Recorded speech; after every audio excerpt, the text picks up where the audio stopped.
El título para la reflexión, el sermón de hoy, la homilía o como le quiera llamar, le he colocado, oiga, cuente el chisme.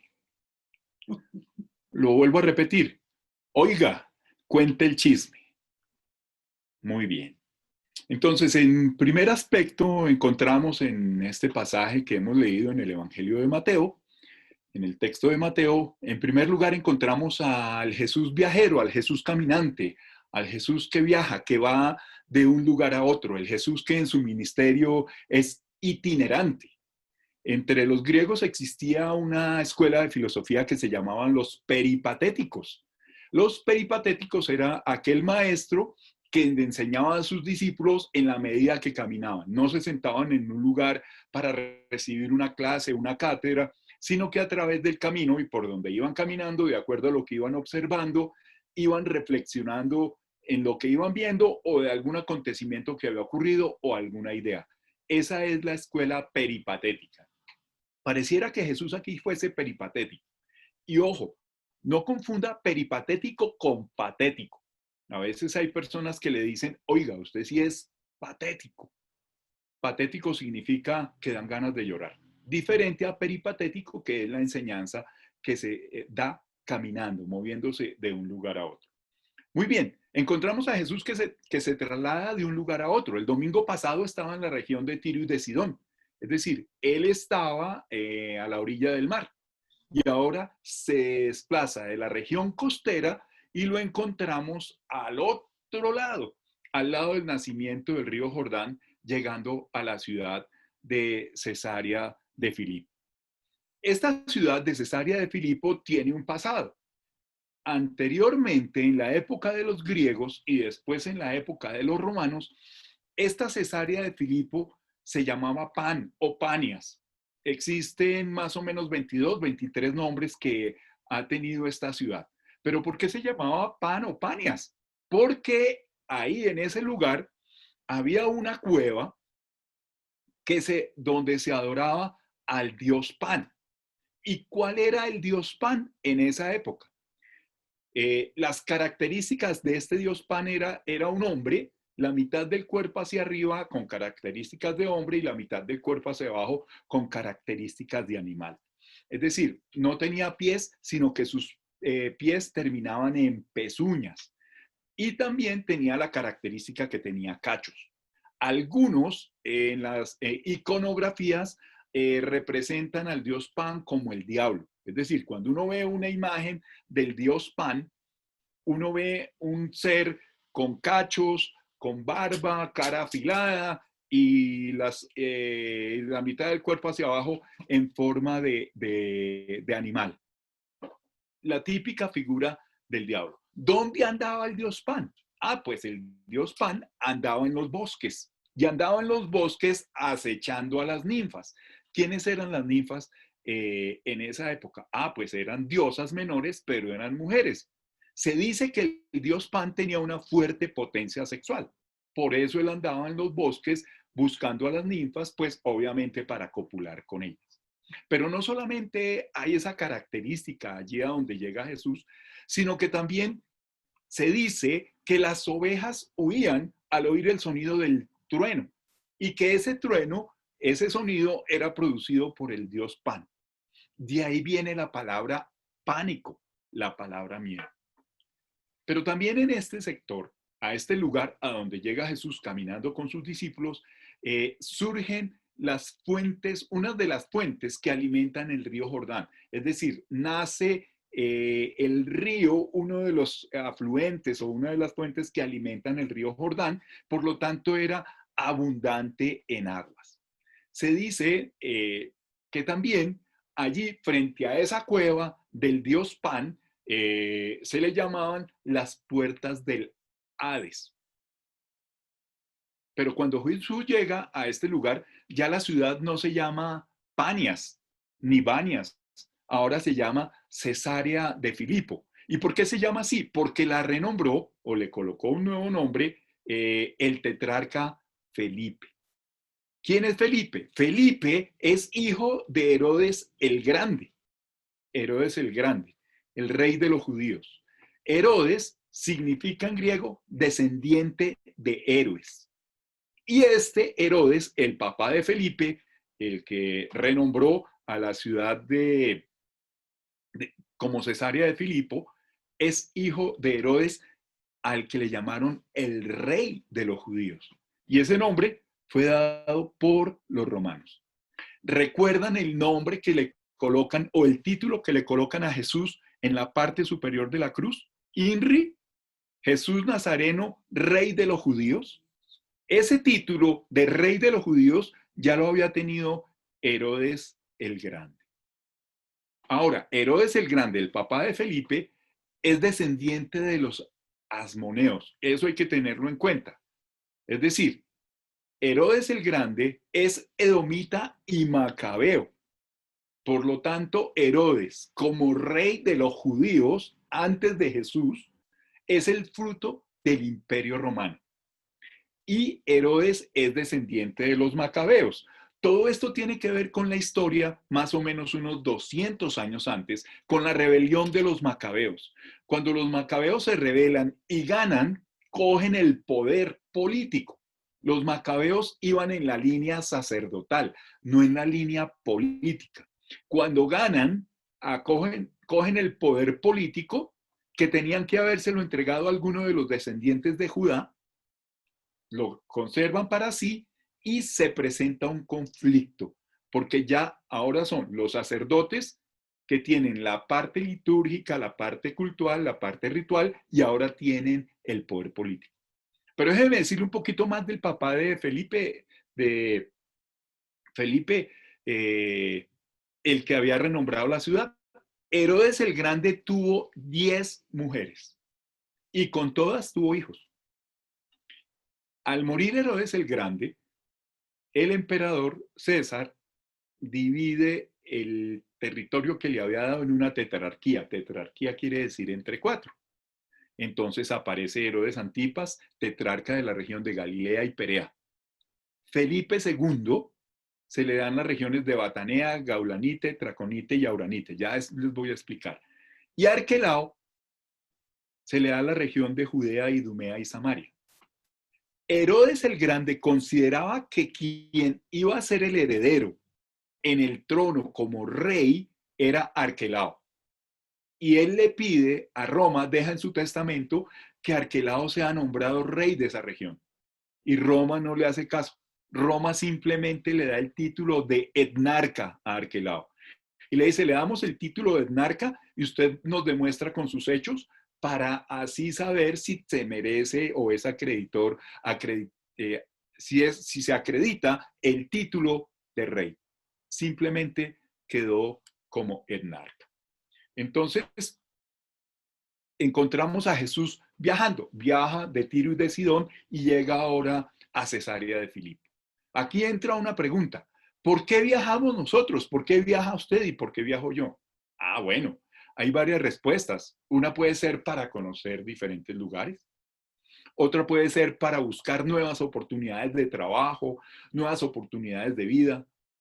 U otra razón por la cual viajamos es para huir de un peligro. En nuestro caso, en este momento de la pandemia, hoy no viajamos, sino que nos quedamos en casa.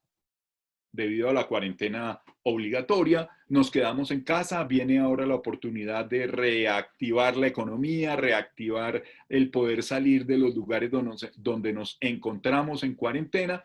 Sin embargo, nos quedamos en casa para cuidarnos y para cuidar con quienes vivimos. La pregunta ahora es, ¿por qué viaja Jesús?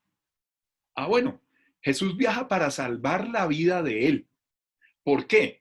Porque Herodes, el hermano de Felipe, el que renombró la ciudad de Cesarea de Filipo, Herodes está buscando para matarlo. Y Cesarea de Filipo está fuera de la jurisdicción de Herodes Antipas. Es decir, Jesús hace una salida para proteger su propia vida. Eso quiere decir que nosotros hoy también tenemos que seguir protegiendo la vida. Estamos llamados a proteger la vida. Quiero mencionar que en Colombia, en menos de 24 horas, en las últimas 24 horas, han ocurrido 3 masacres, solamente para mencionar un ejemplo macabro. Hoy también tenemos que salir para proteger la vida o para esconder a aquellos que están en peligro de vida. Y también cada uno de nosotros y como iglesia estamos llamados a denunciar y a hacer público a los que causan la muerte, los que, también a los que dan la orden y también a los que la ejecutan. ¿Para qué? Para parar las masacres y la muerte que está nuevamente rondando en nuestro país. Jesús sale entonces para proteger la vida. Se va de un lugar a otro huyendo de Herodes, porque ya le habían dicho, Herodes te busca para matarte. Por eso él se va allí a aquel lugar.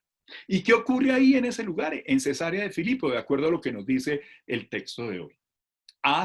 Pues encontramos un diálogo entre varones. Podríamos decir, cosas de hombres, cosas de varones. ¿Cuál es el diálogo o el tema ahí entre los hombres? Fácil. Jesús hace una pregunta. ¿Qué opinan los otros de mí?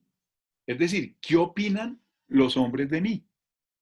Y los discípulos le responden, unos dicen que Elías, otros que el Bautista, otros que Jeremías, otros que alguno de los profetas. Entonces encontramos a Jesús como muy interesado en saber la opinión de los demás, la opinión de los otros. Y los discípulos obviamente le dan la respuesta de qué opinan los demás de Jesús. Todos concuerdan en ver a Jesús en un profeta. Elías, que ha muerto hace como unos 800 años antes, Juan el Bautista, que ha muerto hace poco, y Jeremías, que representa más o menos el año 500, cuando él va al exilio y estuvo con los exiliados. Pero es la imagen que tienen de Jesús, porque él lo pregunta. Es importante la opinión que otros tienen de él. Ahora, Jesús cambia la pregunta y les dice, ¿y ustedes qué opinan de mí? Y ahí es donde surge Pedro diciendo, tú eres el Cristo, tú eres el Hijo del Dios viviente. Es interesante entonces que aquí surge la pregunta sobre la opinión o el concepto que otros tienen de nosotros. La opinión o el concepto que otros tienen de nosotros, pero también es importante el concepto que cada uno de nosotros tenemos de nosotros mismos. Y esto nos lleva al texto que leímos hoy en Romanos. Romanos 12:3 dice, habla de que cada uno no tenga un concepto mayor que el que debe tener. Que no tenga más alto concepto de sí que el que debe tener, sino que piense de sí mismo con cordura. Entonces acá encontramos cómo piensan los demás de mí, cómo ven los demás, pero también cómo me veo yo mismo. Y esto es muy importante. Cada uno de nosotros tiene un concepto de sí mismo y cada uno de nosotros, los demás, nos ven y tienen un concepto de nosotros. Y aquí Jesús está haciendo esa misma pregunta. ¿Qué concepto tengo de mí mismo? Y en esta mañana le pregunto a usted, ¿qué concepto tiene de usted mismo? Y es muy importante. Es decir, hoy la psicología lo denominaría autoconcepto, autoimagen. ¿Cuál es la imagen que tengo de mí mismo? ¿Qué es lo que yo creo de mí mismo? ¿Y qué es lo que los demás creen de mí mismo? Es interesante que Pablo dice que no tenga más alto concepto de sí que el que debe tener, sino que piense de sí mismo con cordura. En español no se nota mucho el juego de palabras en griego. Resulta que en ese versículo 3 de Romanos 12 hay un juego de palabras que utiliza Pablo. Primero dice, para hablar del concepto más alto de sí, un concepto elevado, utiliza la palabra huperphronein. Para la palabra pensamiento, phronein. Para la palabra pensar, phronein. Y para pensar de sí mismo bien, sophronein. Está usando un juego de palabras en este versículo 3 y está hablando del concepto de sí mismo. Y está diciendo que no tengamos un concepto elevado de nosotros, huperphronein. Un concepto más allá del que nosotros podríamos tener.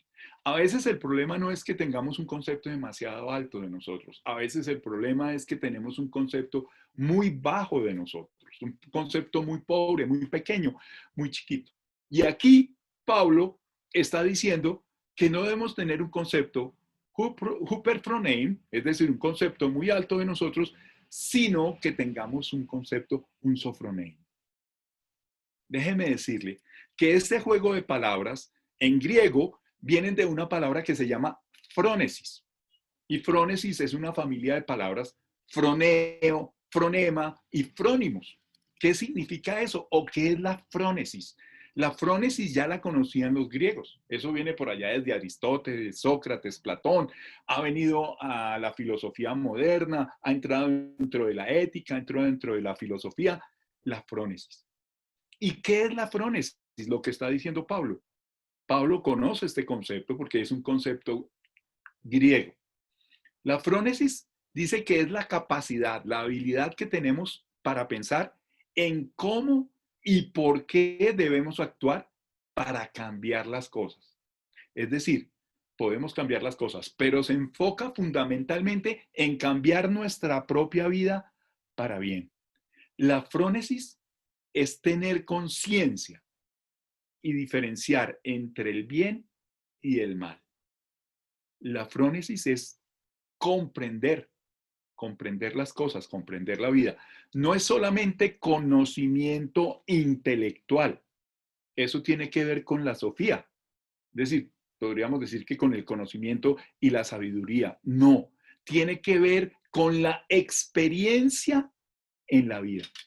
A eso viene Pablo a decirnos que no tengamos un alto concepto de nosotros mismos, que no tengamos una hyperfrónesis o hyperfronein, sino que tengamos fronein, sofronein.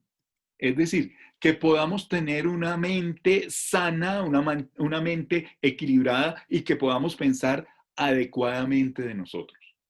Hoy en día, algunos intentan decir que la frónesis puede significar conciencia plena. ¿Eso qué quiere decir? Lo que hoy en día está de moda, que algunos llaman mindfulness o plenitud de mente. Tiene que ver con esta frónesis. Y Pablo está jugando con esas palabras para hablar del concepto de sí que cada uno de nosotros debemos tener. Mire que Jesús, acá en Mateo, está hablando del concepto que tienen los demás y luego pasa a hablar del concepto que tienen los discípulos. ¿Qué concepto tiene usted de usted mismo? ¿Un concepto muy alto o un concepto muy bajo? Si usted tiene un concepto muy alto, está mal. Y si tiene un concepto muy bajo, también está mal. Debe ser un concepto adecuado, un concepto, ni que nos creamos la última Coca-Cola, la última Coca-Cola en el desierto o la peor cucaracha que puede existir en el cucarachero. Debe ser un autoconcepto sano, como el que nos está planteando Pablo y que plantea aquí Jesús. Déjenme añadir un poquito más con respecto a lo que dice Pablo en Romanos. Y dice que cada uno debe pensar de sí de acuerdo a la medida de fe que Dios repartió a cada uno. Déjeme decirle que la fe no es el resultado del pensamiento o del conocimiento de Biblia que usted tiene, o el conocimiento teológico, el conocimiento filosófico, el conocimiento histórico. No, la fe es el resultado del encuentro con Dios. Es el resultado de que Dios nos encuentra y Él nos da la fe, porque acá está diciendo Pablo, que la fe Dios la repartió a cada uno. O sea, que cada uno de nosotros tenemos fe de acuerdo al encuentro con Dios y lo que Dios nos ha dado a cada uno de nosotros. Muy bien, entonces tenemos el concepto. Jesús le pregunta a sus discípulos, está interesado en saber qué concepto tienen ellos de él. Le dicen de la gente, entonces le hablan de los profetas. Luego Pedro hace la famosa confesión. Pero quiero llamar la atención a algo acá, que nos encontramos en un pasaje diferente al del domingo pasado. En el domingo pasado es una mujer a la que le pregunta a Jesús y Jesús no responde. Acá es Jesús quien pregunta y los discípulos le responden. El texto dice que le respondieron, es decir, ellos le respondieron a Jesús. Déjeme ponerlo en esta manera, hablando de cosas de hombres. Acá hay un encuentro, acá hay un diálogo y entre hombres se responden, entre hombres se hablan. El domingo pasado, la mujer pregunta y Jesús no le responde. Este domingo Jesús pregunta y los hombres le responden. Es que es cosa de hombres, es que es cosa de machos, es que es cosa de nosotros los varones. Seguramente los hombres que me están escuchando en este momento y seguramente los hombres que van a ver esta predicación, quiero decirles que en esta característica nos parecemos 100, 200, 500 o 1000 veces más a Jesús. Posiblemente no nos parezcamos en muchas cosas a Jesús, pero en esta sí nos parecemos muchísimo a Jesús. De pronto sobrepasamos al Maestro. ¿Por qué muchas veces cuando las mujeres preguntan, los hombres no contestan? ¿Por qué muchas veces cuando las mujeres nos preguntan, nosotros los hombres no respondemos? Preferimos guardar silencio. Nos enconchamos, cerramos a veces los ojos y a veces hasta los oídos y no respondemos. Pero si fuera otro hombre, ahí sí responderíamos. ¿Por qué los hombres no responden cuando las mujeres preguntan? Y seguramente las mujeres que me están escuchando estarán diciendo, sí, reverendo, tiene razón, esa experiencia nos ha pasado. Cuando preguntamos no encontramos respuestas y especialmente cuando se trata de enfrentar conflictos y dificultades. Cuando a veces hay que rendir cuentas, cuando a veces cometemos algún acto equivocado o cuando a veces decimos lo que no deberíamos haber dicho. Y lo que hacemos es guardar silencio. Déjeme salir en un momento en defensa de los hombres, para ponerlo de esta manera. Podríamos decir que los hombres no hablan por un proceso evolutivo, si pudiéramos hablar y devolvernos en el tiempo y en la historia, porque el hombre era cazador y la mujer se quedaba en casa. Si el hombre era cazador que andaba con la lanza, andaba pensando, a ver, ahí al frente viene el mamut, debo guardar silencio para que no se me venga encima y lanzarle la lanza entre varios para poder derribar el mamut y llevar carne a la casa. Mientras que las mujeres se quedaban en la casa cuidando los hijos, haciendo el aseo, haciendo la comida, ya tenían la oportunidad de hablar. Ese es el elemento, digamos, evolutivo, pero la historia de la humanidad no se queda ahí. La actitud machista, patriarcal, es si la mujer habla, yo no le respondo. Si la mujer habla, mejor me quedo callado. ¿Para qué empeorar las cosas? Porque si abro la boca, llevo las de perder. Estos son los elementos del patriarcado y del machismo. Y en esto tenemos que entrar hombres y mujeres a superar el patriarcado y el machismo. Las mujeres tienen interiorizado el patriarcado y el machismo también. Y es importante que juntos, mutuamente, trabajemos en superar el machismo y el patriarcalismo. Y aquí no se trata de que la mujer entonces ahora va a empezar a hablar duro, ahora va a empezar a no responder, ahora va a empezar a asumir las actitudes que asumimos los hombres. No. Esos elementos tenemos que deconstruirlos de manera mutua, conjunta, comunitaria, para podernos ayudar a ser nuevos seres humanos o rehacernos. Muy bien, retomo el tema de la pregunta que hace Jesús. Pedro responde, tú eres el Cristo, tú eres el Hijo del Dios viviente. Y ahora Jesús responde y le dice a Pedro, tú eres Pedro y sobre esta roca edificaré mi iglesia. Es un pasaje que ha generado dificultades porque tiene elementos eclesiológicos sobre los cuales se desarrolla un sistema de gobierno como es el sistema de gobierno en la Iglesia Católica. Y el texto base para Hablar de la autoridad de Pedro o colocar a Pedro como el fundamento de la iglesia es este pasaje. Cuando Jesús dice, y tú eres Pedro, y sobre esta piedra o sobre esta roca edificaré mi iglesia. Es interesante que se hable de la piedra. ¿Por qué? Porque están en Panias, están en Cesarea de Filipo. Y ahí en Panias se encuentra la roca del dios Pan. Seguramente el ver esa roca ayuda a la inspiración de Pedro, perdón, a la inspiración de Jesús para decir que Pedro es roca, pero no la roca sobre la cual va a depositarse la iglesia, sino la revelación de que Jesús es el Mesías, el Hijo del Dios viviente. Sobre esa declaración es que se va a desarrollar la iglesia, no sobre Pedro. Y obviamente esto fue lo que generó la diferencia entre católicos y reformados, el sistema de gobierno en la iglesia. Mientras la iglesia católica dice que la máxima autoridad es Pedro, la iglesia de la reforma dice no, no es Pedro. Y se generaron dos tipos de eclesiología que generó estas diferencias hasta el día de hoy. Cuando Calvino propone un nuevo modelo de gobierno de la iglesia, ahí entra la reforma en un espacio que ya no tiene reversa, que ya no tiene retroceso, que ya no se puede devolver. Entonces, Jesús pregunta, los hombres le responden, Jesús pregunta, Jesús pregunta, Pedro responde y luego nuevamente viene Jesús a hablar y a responder. Cosas de hombres. Entonces quiero tocar acá otro tema también, que se genera entre las cosas de hombres, lo que se llama el quiriarcado. Vuelvo a repetirlo, quiriarcado. ¿Qué es el quiriarcado?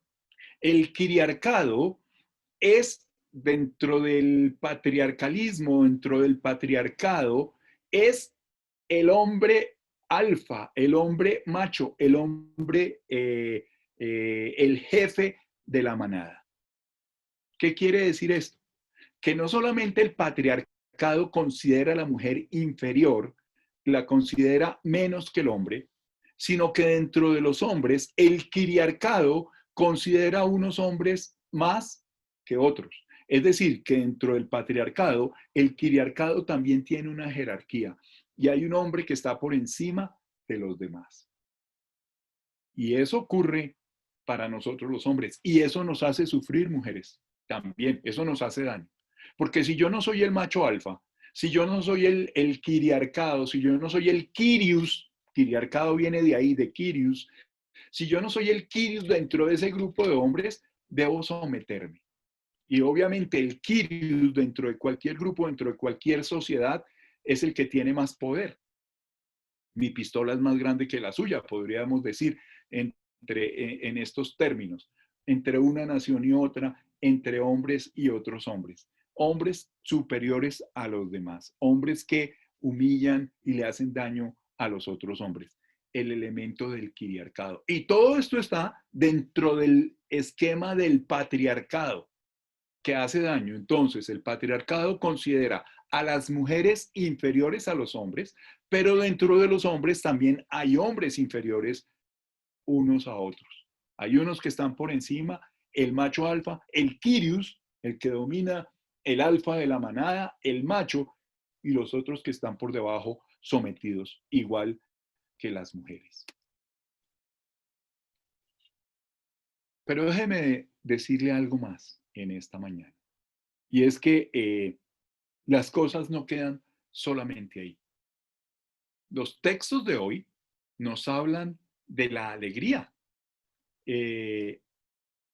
Isaías, que hemos leído en esta mañana, nos dice, ciertamente consolará a Jehová a Sión, consolará todas sus soledades y cambiará su desierto en paraíso y su soledad en huerto de Jehová.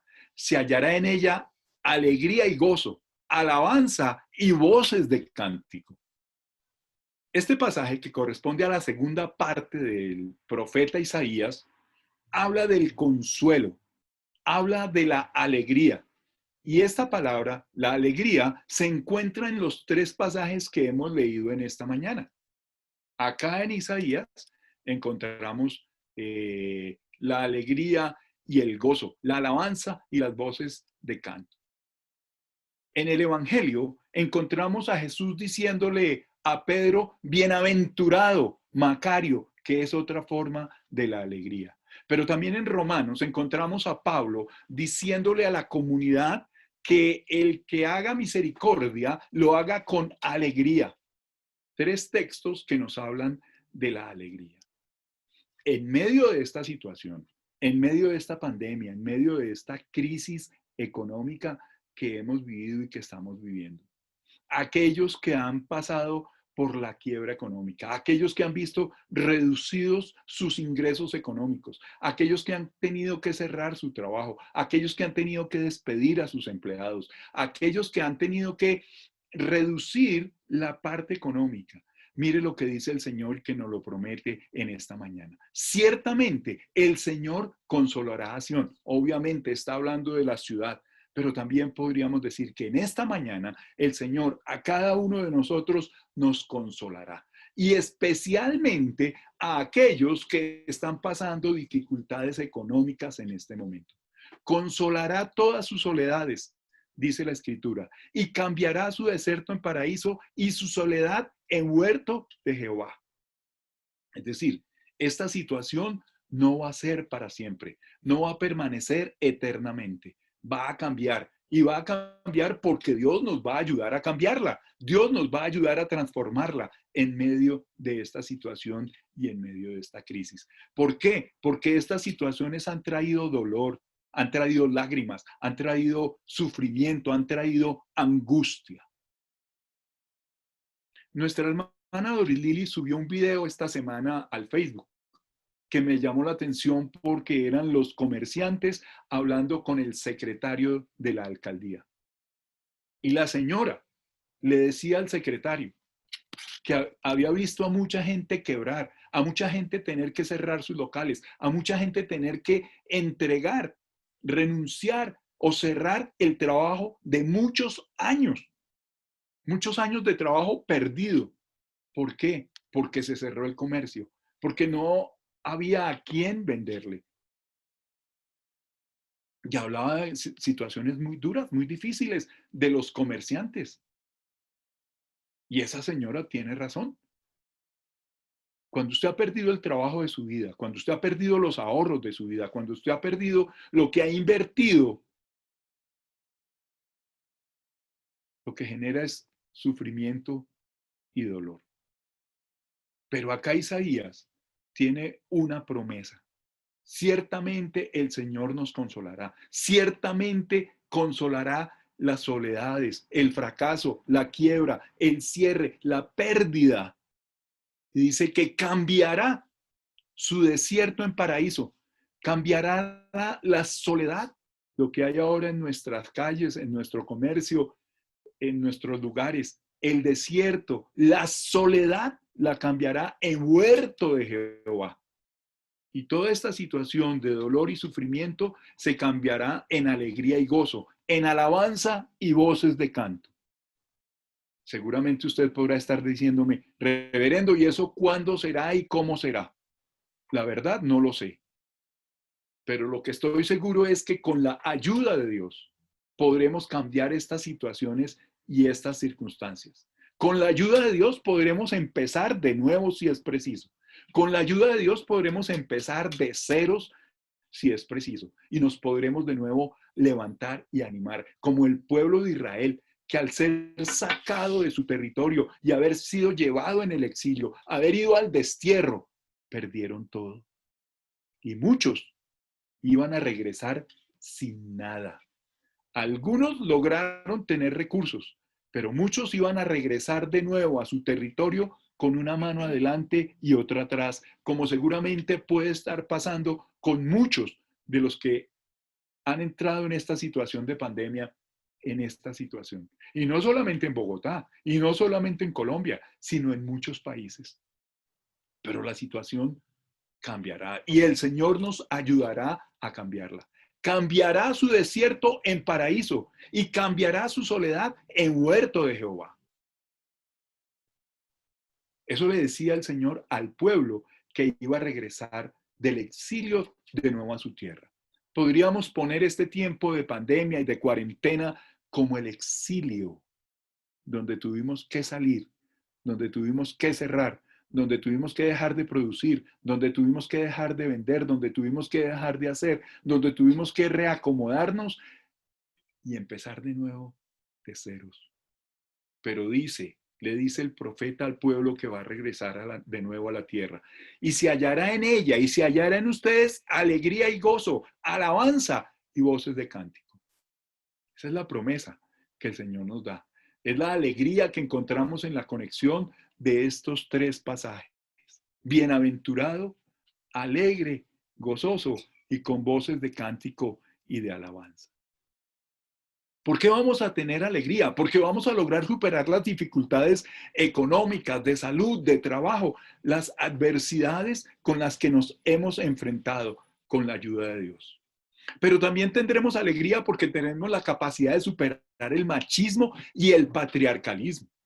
Y podremos encontrarnos y crear nuevas masculinidades y nuevas fraternidades. De tal manera que nos podremos dar un saludo fraterno y sororal. Y quiero hacer la aclaración acá entre fraterno y sororal. Fraterno tiene que ver con el frater, con el hermano, con el hombre, con el varón. Pero sororal, de sororidad, era la comunión y la comunidad de mujeres. Por eso hoy podríamos hablar que podremos tener la alegría de superar el patriarcalismo, de superar el machismo y podremos encontrarnos en un saludo y en un abrazo fraterno y sororal. Como les decía antes, no se trata de que las mujeres ahora van a empezar a asumir actitudes de hombres y los hombres vamos a empezar a asumir actitudes de mujeres. No, nos vamos a educar mutuamente, continuamente, en doble vía. ¿Para qué? Para rehacernos y rehacerse. Nos rehacemos todos. Esto no es solamente trabajo de los hombres y no es solamente trabajo de las mujeres para sacar el patriarcalismo y el machismo que tenemos en la mente y en el corazón. Y por eso podremos disfrutar de la alegría que el Señor nos dará.